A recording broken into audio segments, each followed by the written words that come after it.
Friends, আমরা এতদিন সবাই মোবাইল দিয়ে প্রফেশনাল ফটোগ্রাফি করার জন্য LMC8.4 ক্যামেরাটি ইউজ করতাম, কিন্তু বেশ কয়েকদিন হলো LMC8.8 ক্যামেরাটি রিলিজ দেওয়া হয়েছে এবং এই অ্যাপটি আমি কয়েকদিন ধরে আমার মোবাইল ফোনে ইউজ করতেছি। তো আজকের ভিডিওতে আমি আপনাদেরকে দেখিয়ে দিব কিভাবে আপনারা LMC8.8 ক্যামেরাটি আপনার মোবাইল ফোনে ইনস্টল করবেন এবং কিভাবে আপনারা এই ক্যামেরাটিতে XML সেটআপ করে ফটোগ্রাফি করবেন এবং LMC8.8 ক্যামেরাটিতে কি কি নতুন ফিচার অ্যাড করা হয়েছে, পূর্বের ক্যামেরা অ্যাপ থেকে কিরকম চেঞ্জ চলে আসছে এবং এই অ্যাপটিতে কি কি সমস্যা রয়েছে সেই সমস্ত বিস্তারিত নিয়ে কিন্তু আজকের ভিডিওটি। সো সম্পূর্ণ ভিডিওটি দেখে আপনারা ক্যামেরাটি সম্পর্কে A to Z জেনে নেবেন। ভিডিওটি শুরুর আগে ছোট্ট একটা রিকোয়েস্ট, অবশ্যই ভিডিওটিতে লাইক দিয়ে চ্যানেলটি সাবস্ক্রাইব করে দিবেন। যারা ফেসবুক পেজ থেকে দেখছেন অবশ্যই পেজটি ফলো দিয়ে ভিডিওটি শেয়ার করে দিবেন। গাইস, কথা না বাড়িয়ে আমাদের মোবাইল স্ক্রিনে চলে যাই। অলরেডি গাইস চলে আসলাম মোবাইল স্ক্রিনে। তো LMC8.8 যে ক্যামেরাটি রয়েছে এবং যে XML গুলো আমি সেটআপ করতে যাচ্ছি সমস্ত ফাইলের লিংক ভিডিও ডেসক্রিপশনে দেওয়া আছে। একটা জিপ ফাইল আকারে থাকবে, XML এবং ক্যামেরা অ্যাপটা একসাথে আপনারা পেয়ে যাবেন।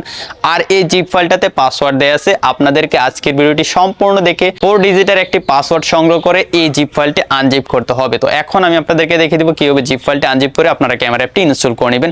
তো আপনারা দেখতে পাচ্ছেন আমি এখানে ফাইল ম্যানেজারে চলে আসছি। এখান থেকে ফোন স্টোরেজে চলে যাব। তো আপনারা অবশ্যই এখান থেকে ডাউনলোডে চলে যাবেন। ডাউনলোডে গেলে আপনারা জিপ ফাইলটি পেয়ে যাবেন। তো আমি জিপ ফাইলটি বাইরে বের করে নিয়েছি। তো আপনারা দেখতে পাচ্ছেন LMC8.8 Didar official.zip। আমি জাস্ট এই জিপ ফাইলটাতে একটা ক্লিক করে দিব।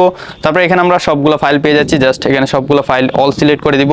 তারপর নিচ থেকে আমরা এক্সট্রাক্ট ফাইলে ক্লিক করে দিব। তারপর গাইস এখান থেকে সিলেক্ট ফোল্ডারে ক্লিক করব। এখান থেকে ফোন স্টোরেজে ক্লিক করব। ওকে, তারপর গাইস এখান থেকে আমরা যে প্লাস আইকনটা দেখতে পাচ্ছি প্লাস আইকনে ক্লিক করে একটা নতুন ফোল্ডার ক্রিয়েট করে নিব। তো এখানে আমি দিদার gcam লিখে একটা ফোল্ডার ক্রিয়েট করে নিলাম। এখান থেকে টিক মার্কে ক্লিক করে দিব। তারপর এখান থেকে আমি এই ফোল্ডারটাকে সিলেক্ট করে দিব। নিচ থেকে এক্সট্রাক্ট হেয়ার লেখাটাতে ক্লিক করে দিব। তারপর এখানে পাসওয়ার্ডটি চাইবে। সো অবশ্যই আপনাকে সম্পূর্ণ ভিডিওটি দেখে কিন্তু পাসওয়ার্ডটা সংগ্রহ করে এই পাসওয়ার্ড দিয়ে ফাইলটা আনলক করে নিতে হবে। সো আমি এখানে পাসওয়ার্ডটা দিয়ে দিচ্ছি। পাসওয়ার্ডটা দিয়ে দিলাম। এখন এখান থেকে টিক মার্কে ক্লিক করে দিব। তারপর এরকম একটা অপশন আসলে আবার টিক মার্কে ক্লিক করে দিলে এই জিপ ফাইলটা আনজিপ হয়ে যাবে, মানে আনলক হয়ে যাবে। সবগুলো ফাইল এখন আমরা অ্যাক্সেস নিতে পারবো। তো এখানে এক্সট্রাক্টিং হচ্ছে, একটু সময় অপেক্ষা করতে হবে। তো এক্সট্রাক্ট হয়ে গেছে। এখান থেকে ভিউতে ক্লিক করব। তো এই ফোল্ডারটা আমরা পেয়ে যাবো। এই ফোল্ডারে ক্লিক করব। ওকে, তো এখানে XML ফাইলগুলো পেয়ে যাবেন, সাথে আপনারা ক্যামেরা অ্যাপটাও পেয়ে যাবেন। ক্যামেরা অ্যাপটাতে ক্লিক করব। তারপর এই ক্যামেরা অ্যাপটা এখন আমার মোবাইল ফোনে আমি ইনস্টল করে নিচ্ছি। গাইস, ক্যামেরাটি ইনস্টল হয়ে গেলে এখন জাস্ট এখান থেকে ওপেনে ক্লিক করে দিব। ওপেনে ক্লিক করে দেওয়ার সাথে সাথে আমরা সেম একটা ইন্টারফেস পেয়ে যাবো। এরকম পারমিশন চাইলে অবশ্যই আপনারা এখান থেকে সবগুলো অ্যালাউ দিয়ে দিবেন। পারমিশনটা অবশ্যই আপনাকে দিয়ে দিতে হবে।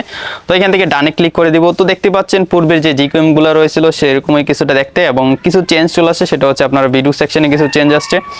আপনারা নয়েজ মুক্ত কিন্তু এখানে ভিডিও রেকর্ড করতে পারবেন। আমরা অনেক সময় দেখি যে ভিডিও করার ক্ষেত্রে ব্যাকগ্রাউন্ড নয়েজ চলে আসে। তো এই ক্যামেরাটিতে যখন আপনারা ভিডিও শুট করবেন তখন কিন্তু আপনার ভিডিওতে নয়েজ খুবই কম আসবে। তো এটা একটা স্পেশাল ফিচার।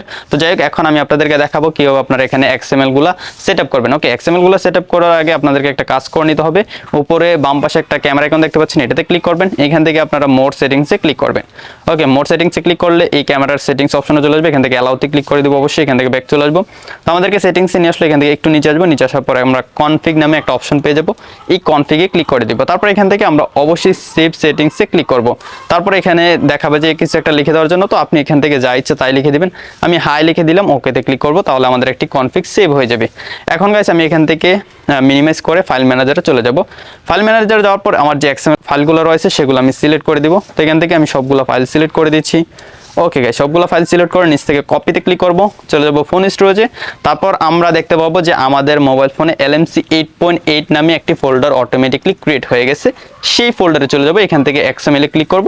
তারপর এখান থেকে কপি টু হেয়ার লেখাটাতে ক্লিক করে দিলে সেই ফোল্ডারে সবগুলো XML কপি হয়ে যাবে। এখন আমরা যে হাই লিখে একটা XML সেভ করেছিলাম একটু আগে, সেটা জাস্ট এখান থেকে ডিলিট করে দিব। সিলেক্ট করে নিচ থেকে ডিলিটে ক্লিক করে দিলে ডিলিট হয়ে যাবে। এখন গাইস আমি সবকিছু মিনিমাইজ করে দিব। নতুন করে ক্যামেরা অ্যাপটি আবার ওপেন করে নিব। তো আমি আমার মোবাইল ফোন থেকে ক্যামেরা অ্যাপটি ওপেন করে নিচ্ছি। তাতে ক্লিক করে দিলাম। ক্যামেরা অ্যাপটি অন হয়ে গেল। তো ক্যামেরা অ্যাপটি কিন্তু চলে আসলো, আপনারা দেখতে পাচ্ছেন। এখন ওকেতে ক্লিক করব। তো এখন এখানে XML গুলো লোড করার জন্য আপনারা আমরা যে ছবি তুলে একটা ক্যাপচার বাটন রয়েছে, এটার বাম পাশে একটা খালি জায়গা রয়েছে, এটাতে ডাবল ক্লিক করবেন। তারপর এখানে আপনারা সবগুলো XML পেয়ে যাবেন। এই যে দেখতে পাচ্ছেন XML। তো নতুন এই LMC8.8 ক্যামেরাটিতে একটা প্রবলেম হচ্ছে, আপনারা কোনো প্রকার XML দিয়ে ফটোগ্রাফি করতে পারবেন না। কারণ হচ্ছে এটা মাত্র রিলিজ হয়েছে। তো এটাতে কিছু বাগ রয়েছে, কিছু ত্রুটি রয়েছে, এগুলো সংশোধন করা হবে আস্তে আস্তে। তো ক্যামেরাটা যেহেতু নতুন, সো এখানে সমস্যা থাকারই কথা। তো এটার স্টেবল ভার্সনটা যখন রিলিজ হবে তখনই আমি সাথে সাথে আমি আপনাদেরকে দেওয়ার চেষ্টা করব। তো অনেকে বলতে পারেন যে XML যদি ইউজ করতে না পারি তাহলে এই ক্যামেরা দিয়ে কি করবো। গাইস, আপনারা আপনাদের মোবাইল ফোনে যে নর্মাল ক্যামেরাটা রয়েছে সেই ক্যামেরা থেকে কিন্তু এটা বেস্ট। আপনারা এখান থেকে সব ধরনের ফটোগ্রাফি অ্যান্ড ভিডিওগ্রাফি কিন্তু করতে পারেন।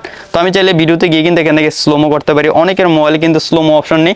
তো আপনারা চাইলে এই LMC ক্যামেরাটি ইউজ করে আপনার মোবাইল ফোনে স্লোমো ভিডিও করতে পারেন। তারপর এখান থেকে ম্যাক্রো ফটোগ্রাফি করতে পারবেন, যেমন 2x জুম করে আপনারা যে কোনো কিছু সাবজেক্টটা ফোকাসে রেখে কিন্তু আপনারা খুবই ভালোভাবে ফটোগ্রাফি করতে পারবেন। এবং এই ক্যামেরাটি ইউজ করে যখন আপনারা ফটোগ্রাফি করবেন তখন আপনার ফটোতে পারফেক্ট ডিটেল, শার্প, লাইট সব কিছু কিন্তু পারফেক্ট থাকবে এবং আপনারা ছবিটা কিন্তু ভালোভাবে লাইটরুম দিয়ে এডিট করতে পারবেন। আর XML দিয়ে ফটো তুললে তো আর সেটা এডিট করার প্রয়োজন নেই। তো এই LMC 8.8 যে ক্যামেরাটা রয়েছে এটার স্টেবল ভার্সনটা যদি চলে আসে তাহলে আমি সাথে সাথেই আপনাদের জন্য নতুন একটা ভিডিও তৈরি করব। আই হোপ গাইস আপনারা সম্পূর্ণ ভিডিওটি দেখে শিখে গেছেন কিভাবে আপনার মোবাইল ফোনে LMC 8.8 যে ক্যামেরাটা রয়েছে সেটা ইনস্টল করবেন এবং XML গুলো কিভাবে সেটআপ করবেন। তো নেক্সট টাইম আমি কিন্তু আপনাদেরকে দেখিয়ে দিব কিভাবে আপনার XML দিয়ে এই ক্যামেরাটিতে ফটোগ্রাফি করবেন, যেহেতু এখন XML সাপোর্ট করতেছে না, XML লোড করতে গেলে কিন্তু ক্যামেরা থেকে বের করে দিচ্ছে। তো আপনারও এরকম প্রবলেম হতে পারে, যদি না হয় তাহলে তো ভালো। সো ভিডিওটি যদি হেল্পফুল মনে হয় তাহলে অবশ্যই ভিডিওতে লাইক দিয়ে চ্যানেলটি সাবস্ক্রাইব করে দিবেন। যারা ফেসবুক পেজ থেকে দেখছেন অবশ্যই পেজটি ফলো দিয়ে ভিডিওটি শেয়ার করে দিবেন। গাইস দেখা হচ্ছে নেক্সট ভিডিওতে নতুন কিছু নিয়ে। ততক্ষণ সবাই ভালো থাকবেন, সুস্থ থাকবেন। আল্লাহ হাফেজ।